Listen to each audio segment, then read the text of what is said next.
"Get her off my range." Senior Chief Deke Rourke said it the way other men order coffee, loud enough that the whole firing line heard it, and no one pretended they didn't. He didn't point. He didn't need to. Everyone already knew who he meant. Down at the far end of the line, folded behind a bolt-action 50 that outweighed her by a good margin, a small woman in a faded marine field jacket sent one more round into the cold morning and did not so much as turn her head. The round crossed the valley. 7 seconds later, a fist-sized plate of steel rang out on the ridge across the water, a ridge so far off it looked painted on. 3,800 meters. Nothing out there but rock and wind and a lone chunk of steel she'd hung herself, weeks ago, on a day nobody was watching. Rourke laughed. It was a good laugh, an easy one. The laugh of a man who had never once in his life been told to be quiet. "You hear that?" he told his SEALs. 3 weeks she's been shooting at a hillside. Steel nobody will ever stand on. At a distance nobody will ever shoot. Burning up my ammo, hogging my line, for a target that doesn't exist. He crouched behind her, close, so his voice landed on the back of her neck. "There is nothing out there, Marine. There is never going to be anything out there. Pack it up." Della Van chambered another round. Her hands didn't shake. Her breathing didn't change. She wrote a number in a little green book, closed it, and looked at him with eyes as flat and level as still water. And what was in those eyes was not anger. It was something closer to patience. She already knew something he didn't. She had known it for 3 weeks. She just hadn't decided to say it yet. She didn't know the date.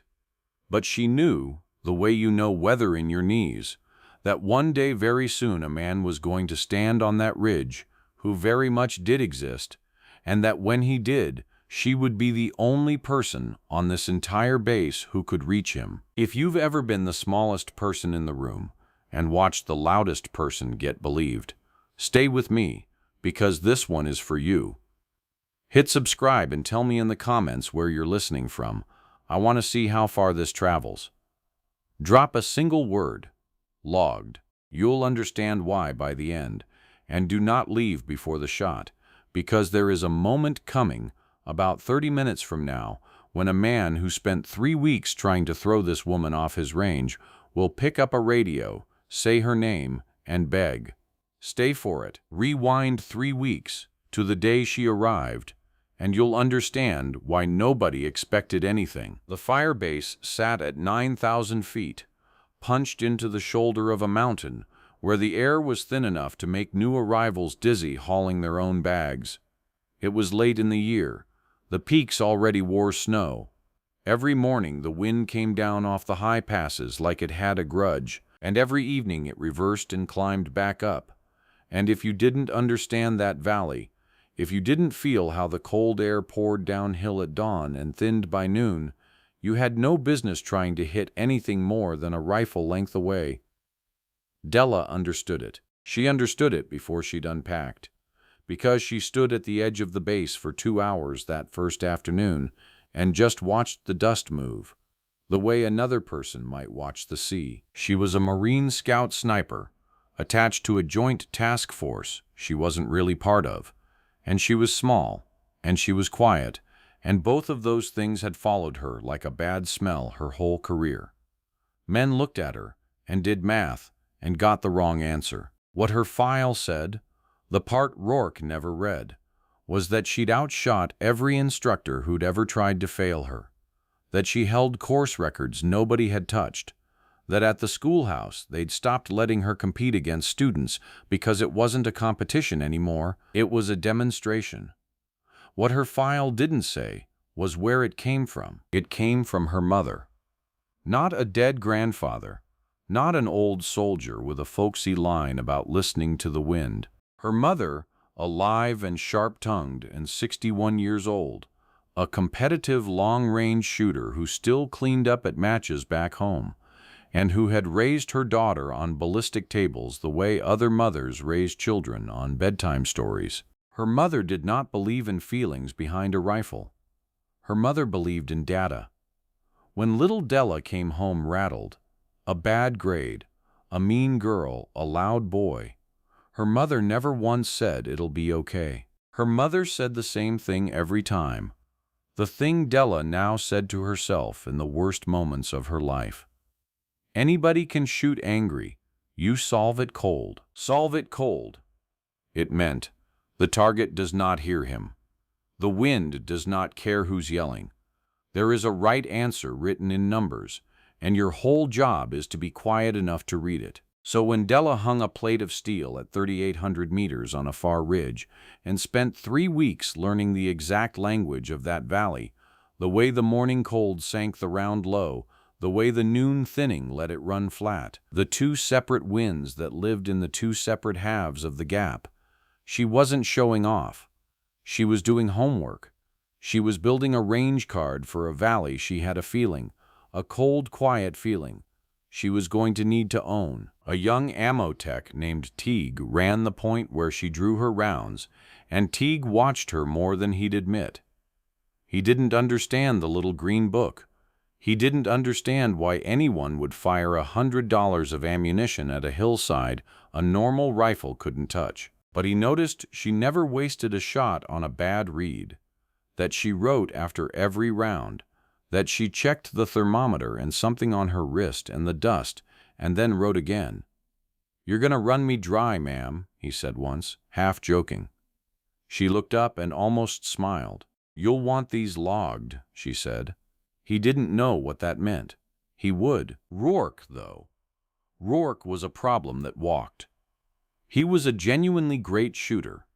That was the thing people missed, the thing that made it worse. He'd earned every tab and every scar. His dismissal of her wasn't ignorance. It was a choice, made loud, made in front of an audience, because a man like that needs someone smaller to stand on to feel tall. 3 days in, he'd found her on the line and made his show of it. "This is a working range," he announced to everyone and no one. "Operators train here, not tourists, not mascots." He nudged her rifle case with his boot. "You want to play sniper? There's a nice flat plinking range down at the ODA hut. Adult swims up here."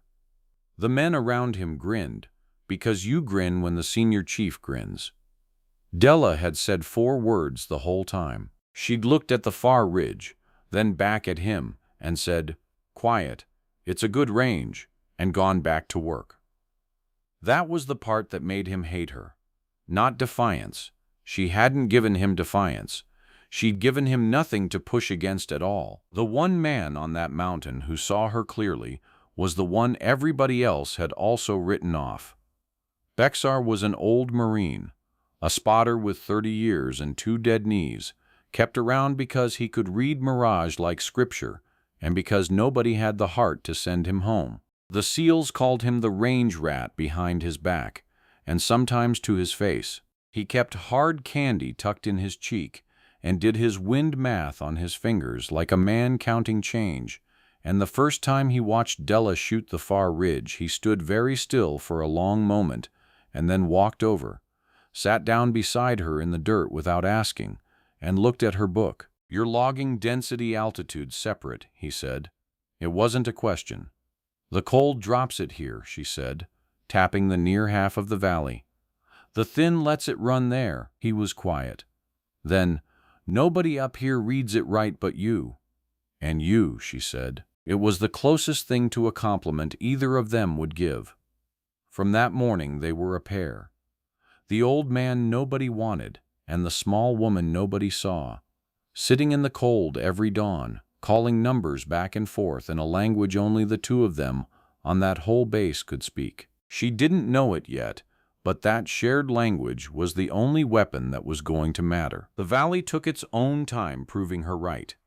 It happened on the 19th morning, and it happened the way these things always do, in the middle of something boring. Bexar was pouring coffee. Della was cleaning the 50 with the dawn wind pouring cold, and downhill, exactly the way she'd written it would. And then the first mortar landed inside the wire, and the boring morning was over. The base came apart in noise. The mortar was a flat, gut-punch crump that you felt in your teeth before you heard it, and it was answered a heartbeat later by the higher, ripping stutter of machine guns opening up from the low ground to the east. A different sound entirely, faster, meaner, rounds walking across the Hesco with a sound like hail on a tin roof. A coordinated assault. Dozens of fighters coming up the draw the base had always considered too steep to worry about. They'd been wrong about the draw. Men were already down. The Eastern Guard Tower had gone quiet, and quiet, in a firefight, is the worst sound there is. Colonel Merrick Novak ran the task force, and Novak was the reason Rourke had a range to be king of, because Novak had watched the senior chief run everyone else off it and said nothing, and silence from a man in charge is the same as permission. Now Novak stood in the operations center with the whole valley coming through his radio in fragments and pieces, and he understood, all at once and too late, that his eastern flank was open, that his best-placed overwatch position was the little rise behind the motor pool, and that the one person on this base who had spent 3 weeks memorizing every fold of ground the enemy was now pouring through was the Marine he had let a bully chase off the firing line. He keyed the net. The words cost him. You could hear them cost him. Van. A pause. Static. The machine guns underneath. Get to the overwatch on the north rise. You have the valley. Another pause. Longer. And then the admission. Flat and public on an open channel every operator on that base could hear. You know that ground better than anyone here. Should have had you on it a week ago. Go. Rourke heard it too, pinned behind a barrier with his team, and said nothing at all. She was already moving. She and Bexar had the Tashiv 50 up the north rise and into a hasty hide behind the motor pool berm before the second mortar landed, and when she keyed her radio for the first time her voice came across the net, not as a mascot, not as a tourist, but as something the whole task force suddenly went quiet to hear. Low, even, unhurried, a voice with no fear in it at all. Overwatch set. I have the draw. Sending. Send it, said Bexar, glass already up. Left group. Moving to the culvert. 11 of them. Wind's your morning wind. Full value. Downhill, you know it. She knew it. She'd written it 19 times. The first man was crossing open ground toward the culvert, and Della let the cold pour of the dawn wind into her hold, the way her range card had taught her, and pressed. The wuss. 50 spoke. A deep, chest-flattening boom that made the machine guns below sound like toys, and across the valley the lead man dropped, and did not get up, and the 10 behind him learned, in one instant, that the open ground they'd counted on was not open anymore. Hit, Bexar said. 1. She worked the bolt. The empty case rang on rock. She was not angry. She was not anything. She was reading, and sending, and reading again, and the count began to climb.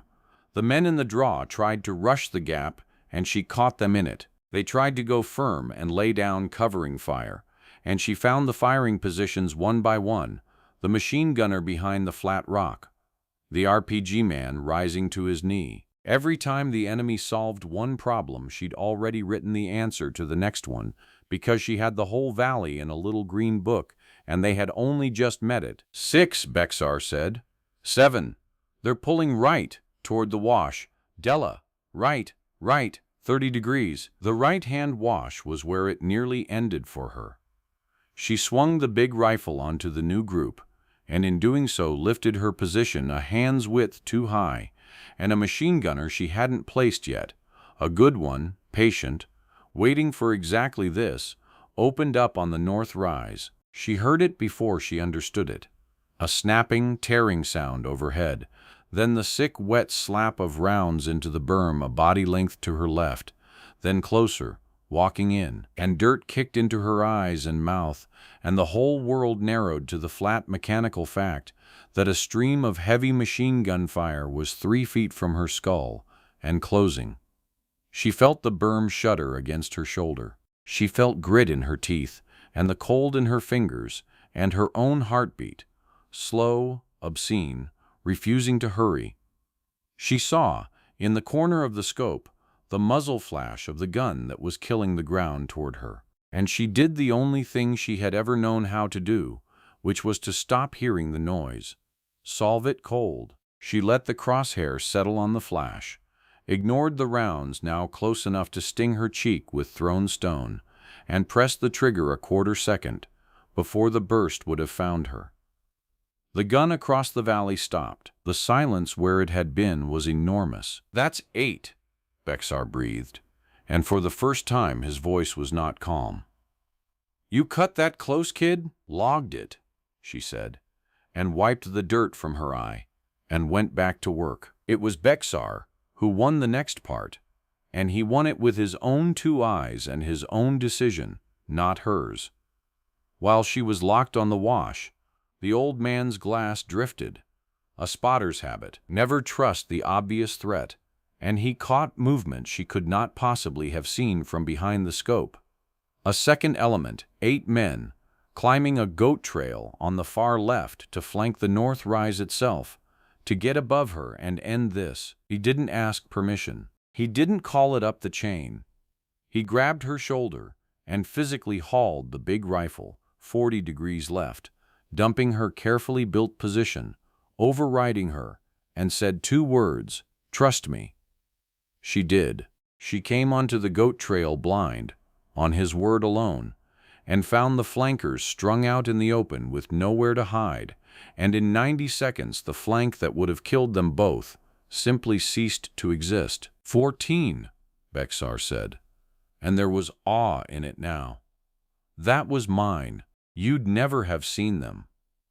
"I know," she said.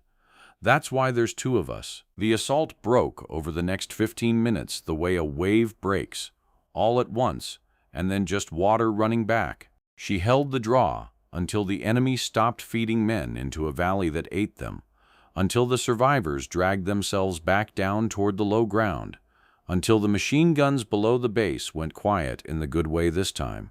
22, Bexar said finally, and lowered his glass, and looked at her like he was seeing something rare. 2-2. My whole career I never watched anybody do that. Then the empty channel. She keyed her radio to check the eastern tower, the one that had gone silent at the very start. "Tower 2, Overwatch, status." Nothing. Just the hiss. She tried again, and the hiss came back at her, that flat electric nothing that is so much louder than any answer. A third time, slower. "Tower 2, and the silence stretched and stretched until it had a shape, until it sat in her chest like a stone, until she was already moving before anyone told her to. Down off the rise at a dead run with Bexler shouting behind her, she found him in the tower. A young Marine, 23 years old, named Cade Boone, who had a half-rebuilt truck in a storage unit back in Yuma, and a mother who called every Sunday, and a mutt named Biscuit he talked about too much. He'd taken a hit early, holding the tower alone, and he'd stated his gun anyway, which was the only reason the eastern wall had held long enough for her to get set. Now he was gray and cold-lipped and slipping, and the corpsman was 3 casualties deep on the other side of the base. And Della Van, who 30 seconds ago had been the deadliest thing on that mountain, dropped to her knees in the blood dark of the tower floor and became something else entirely. Her hands, the same hands that had just held a rifle steady through a machine gun burst, were steady now for a different reason. She'd carried a combat lifesaver bag every day of her deployment because her mother taught her that the point of being good at the hard thing is so you're calm enough for the harder one. She got pressure on the wound. She got his legs up. She talked the whole time, low and certain, the same voice she used on the wind. "Boone, Cade, look at me, eyes here." His eyes found her, huge and scared. "Am I?" he started, and couldn't finish it, the question every wounded man asks and hates himself for asking. "Am I gonna?" "You're going home," she said. Not a hope, not a maybe. She said it the way she read a range card, the way her mother said a number was a number. You hear me? You've got a truck to finish and a dog who's going to lose his mind when you walk in that door. You are going home. That's not me being nice. That's a fact. I don't miss facts. His breathing steadied to hers. She kept her hand where it needed to be and her eyes on his and did not let him look anywhere else, and she held him there, in the certainty of her voice, until the corpsman came running and took over and said, "Lo, good work. He's got a chance because of this." And only then did she sit back on her heels, and for 1 second, she closed her eyes. Then she stood and picked up her rifle, and the moment was over. The medevac came in low and hard as the light climbed. They loaded Boone and the others. Rourke stood by the pad watching the small Marine walk past him with the .50 over her shoulder, and he opened his mouth, and nothing came out. It was the first time in 3 weeks Deke Rourke had failed to have something to say. It should have been over. That's the trap of it. For about 90 minutes it looked over. The wounded flown out, the wire patched, the enemy bled white and running. Men started to breathe, and then the world got worse in the specific, patient way that real danger does. The mortars started again just before noon. Not many, not wild, precise. The first round landed 40 meters from the casualty collection point, where the non-transportable wounded lay on litters waiting for the next bird. Men too broken to move, packed in one soft-sided tent under a red cross that meant nothing to the people dropping the rounds. The second landed 30 meters closer. The third, 20. Someone out there was walking fire onto that tent, correcting each round toward the men who couldn't run, and they were walking it in with a skill that made the whole base go cold. "That's not luck," Bexar said, glass already scanning. "That's a spotter. A good one. Somebody's got eyes on the CCP and he's talking them in." Novak's voice cracked across the net, tight. "Find the mortars. Counter battery. Find them." But the mortars were tubes hidden in dead ground behind the far ridge. You couldn't see them, couldn't reach them, couldn't stop them. You could only stop the eyes. And the eyes belonged to a man they'd all heard of and never seen. A fire control observer the whole valley had a name for. The one who never lost a shoot, who'd walked accurate fire onto 3 coalition positions that year and vanished every time. He was out there now, somewhere on the high ground, calling death down onto men on litters, and the fourth round landed 15 meters out, and the tent shuddered, and everyone understood there might be 6 rounds, maybe 5. Bexar found him. It took 4 agonizing minutes, and it nearly didn't happen. And when it did, the old man went very quiet, because he understood before he said it what it meant. "Della." He didn't look up from the glass. "He's on the far ridge." A pause. "He's on your ridge." Her ridge. The painted-on ridge. The steel plate at 3,800 meters that a loud man had promised her 3 weeks ago nobody would ever shoot at. She was already sliding behind the 50. Here is what she read. In the 90 seconds that decided whether 30 wounded men lived. Not a lull in the wind, not a magic gap in the weather. She read the ground. She knew that ridge better than the man standing on it, because she'd spent 3 weeks putting rounds into it and writing down what she learned.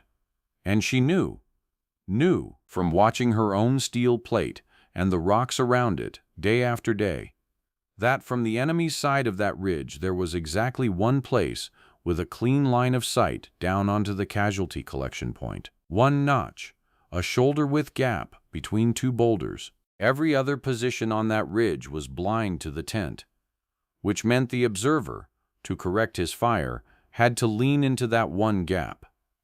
He'd shown himself there for the first round, and the third, and now, and she read one more thing, the thing that made it possible at all. She'd timed him. Each correction, he settled into the gap and held, watching his round land, for about 10 seconds before he ducked back to talk. 10 seconds, and her round, at that range, in this cold, thin air she had memorized, would take a little under 7 seconds to arrive. "He'll be in the gap in about a minute for the next correction," she said, flat, working the elevation to the number already written in her book for exactly this ridge on a cold, late morning. "When he settles, he holds 10. I send before he's there. The round arrives while he's still in the gap." Bexar stared at her. "You're going to fire at empty rock and trust him to walk into it?" "I'm going to fire at where the math says he'll be," she said. "Same thing. I just do it 7 seconds early." She dialed the dope from her card. The elevation, the spin drift that pushed the round right at this distance, the Coriolis she'd measured on her own plate a dozen times, the two winds in the two halves of the gap that only she and the old man could read. She built the whole impossible problem out of 3 weeks of homework nobody had thanked her for. Then she waited, cheek welded to the stock, breathing slow, on a patch of empty stone 3,800 meters away. And then, the last thing she needed, came across the radio, and it cost a man his whole life to say it. It was Rourke. He was forward with an element that had tried to get eyes on the observer themselves and failed, close enough to see there was no one within 2 kilometers of that ridge who could reach it. No one but the Marine on the north rise he had spent 3 weeks trying to erase. There was a long silence on the net first. 3, 4, 5 full seconds of dead air, while everyone waited, while the 5th mortar round was surely being adjusted, while Deke Rourke sat with his pride in his throat. When his voice finally came, it was not loud. It was the smallest anyone had ever heard it. Overwatch. A breath. Van. Saying her name cost him something you could hear break. "There's 30 men in that tent. 30. And we can't reach him. Nobody here can reach him." Another breath, ragged. "You can. I'm asking you, please." Around him, his own SEALs turned and stared at the senior chief, who did not beg, begging. In the operations center, Novak closed his eyes. The whole task force had gone silent to listen to the loudest man on the mountain ask the smallest woman to save them. "Copy," Della said. That was all. Copy. The gap was empty. She held on empty rock and let the world go away. Solve it cold. She could feel Bexar beside her stop breathing. She could hear, far below and behind, the thin cries from the tent, and she pushed those away too, because the wounded did not need her feelings. They needed her math. The near wind, downhill, cold, full value, held for it. The far wind, thinner, swinging, held for it. Spin drift right, elevation to the card, and the seconds ticking in her head against the seconds she'd counted off that man's own patient habit. Bexar's voice, when it came, was barely a breath. "Mirage is steady, cards good. He settles, now." A pale smudge appeared in the gap, 3,800 meters away. A man leaning into the only window he had, believing himself invisible, believing exactly what Rourke had believed, that no one could ever reach this ridge. She did not fire at him. She had already fired, a full second before he arrived, into the empty air where 7 seconds of flight and a lifetime of her mother's numbers said he would be. The PF 50 boomed and rolled its thunder down the valley, and the round was gone. Climbing, arcing, falling, a small piece of steel crossing more than 2 miles of thin, cold mountain air on nothing but a dead calm woman's arithmetic and a promise she'd made a ridge nobody believed in. Bexar counted under his breath, the longest count of his life. 4, 5, 6. The smudge in the gap held, watching its mortars, 10 seconds of habit, unaware that its last one had already run out. 7. The far ridge, 3,800 meters away, went still. The smudge was gone, and no more mortars fell. For a moment nobody on the entire net said anything at all. Then it came apart, and the trouble with a shot like that is that no one wants to believe it. Within the hour the word had gone up the chain and back down, And up at the higher headquarters were men who had never seen her range card and never sat in that cold, and they said, plainly, that it was impossible. 3,800 meters, first round, on a moving man in a gap. Nobody makes that shot. Somebody got lucky, or somebody's lying, or a mortar cooked off on its own. That's what they said, and they said it loud, the way loud men do. And it would have stood her word against the arithmetic of disbelief, except for two things. The first was the ridge itself. When the ground element finally reached it 2 days later, they found the observer's position exactly where she'd said, in the one notch with a line of sight.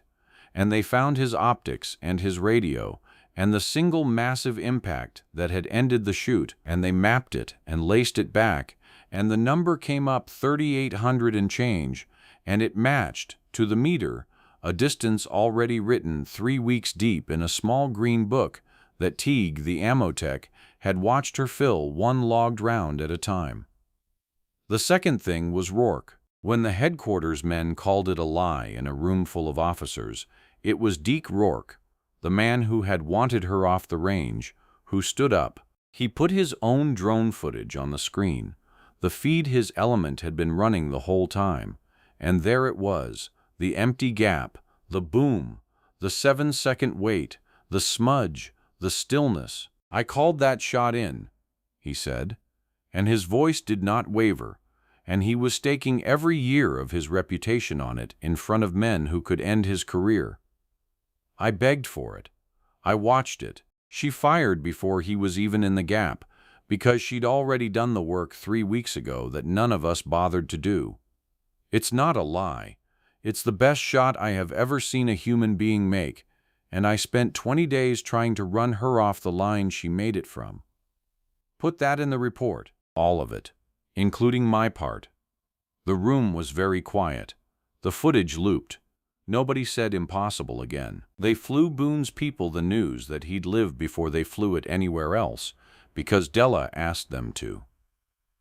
The reckoning came a day later, on the same firing line where it started, and Rourke came to find her the way a man walks toward something he's afraid of.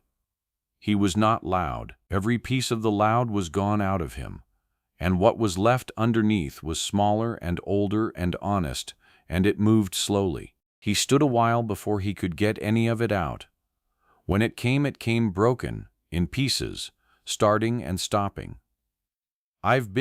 He stopped, rubbed his jaw, started again. 20 years I've told myself I could tell. One look, I could tell who had it and who didn't. And I looked at you and his throat worked. I didn't see anything, because there was nothing to see. That's the thing I got wrong. You weren't hiding it. It just doesn't show. And I mistook not showing for not having. And I stood right here and I called you a mascot in front of my men, and 3 weeks later you did the thing I have chased my entire life and will never ever do. His hands were open at his sides. I'm sorry. That's not enough, and I know it's not, but I don't have anything bigger, and I'm not going to insult you by pretending I do. I'm sorry. For all of it. He couldn't quite look at her, and then he made himself, because that was the last thing left to cost him, and he paid it. Della looked at him for a long moment with those level, still water eyes. She could have said 100 things. She said 2. Range yours. She nodded once at the line, at the far ridge, at all of it, and gave it back to him without a scrap of gloat, the way you'd hand a man his own hat. His face broke on that more than any insult could have. "It's not," he said quietly. "It was never mine. It was yours the day you read it right." And that was the first honest thing about that range he'd said in 3 weeks. Novak found her that evening, at the edge of the base where she'd stood on her first day, watching the dust move. Commanders don't come to you, you come to them. He came to her, and he stood there with his hands behind his back and fought something in his own chest for a good while before he could speak, because what he had to say was an admission that his silence had nearly gotten 30 men killed. "I watched him run everyone off that line," Novak said at last, low. Including you. I told myself it was his range to run. That's a lie I let myself believe because it was easier than crossing a man everyone was afraid of. My silence gave him permission, and my silence had you cleaning a rifle instead of pre-registering that valley with my blessing, when you'd have had it registered a week sooner if I'd had the spine to put you where you belonged. He turned and faced her fully. I'm making you the task force's senior sniper. You'll run this range. You'll train these men, mine and his both, and Rourke will be the first one to sit at your feet because he asked to be. That's not a favor. You earned it a long time before I noticed. He held out his hand. She took it. And then he said the thing, 3 words that carried everything he couldn't fit into a paragraph, 3 words from a colonel to a corporal that were really an apology and a promotion and a confession all at once. You held everything. Then he let go and stood beside her a moment and watched the dust move the way she did, trying to learn to see what she saw. He couldn't, but he'd stopped pretending he could. Bexar found her last, because Bexar knew to wait. The old man lowered himself down into the dirt beside her with a grunt, both bad knees complaining, and they sat the way they'd sat every dawn for 3 weeks, not needing to fill it. 22 on the draw, he said finally. I counted it 3 times. 2-2 that morning. That's the number, kid. That's what you did before noon. He rolled a hard candy across his teeth. The one on the ridge I didn't count. No, she agreed. That one's not a number.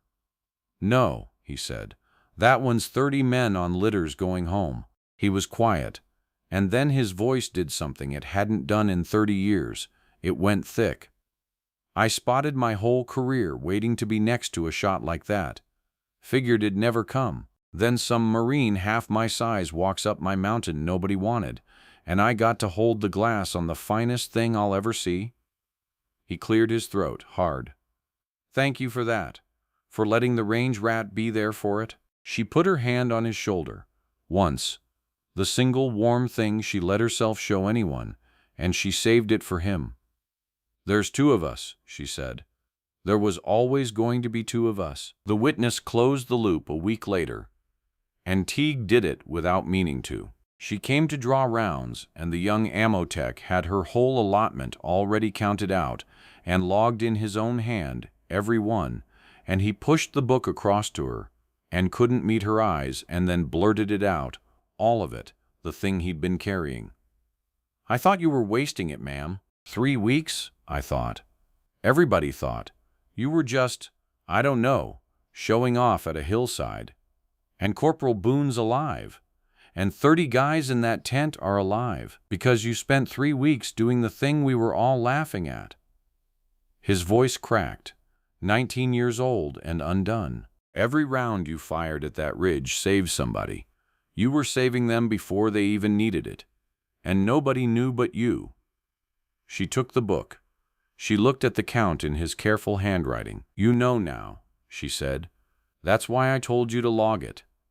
And she almost smiled, and Teague understood, finally, that the smallest, quietest work, the work no one claps for, the work that looks like waste right up until the morning it's the only thing standing between 30 men and the dark, is the one argument in this world that can never be shouted down. You can out-yell anyone. You cannot out-yell the truth arriving 7 seconds after you sent it. She started her mother's letter that night and only got 1 line in before she stopped, because 1 line was all it needed. She wrote what her mother had said to a rattled little girl 1,000 times, the thing that had lived in her hands through a machine gun burst, and a bleeding boy, and 3,800 meters of cold, empty air. Anybody can shoot angry, you solve it cold. Under it she wrote 3 words of her own. It worked, Mom.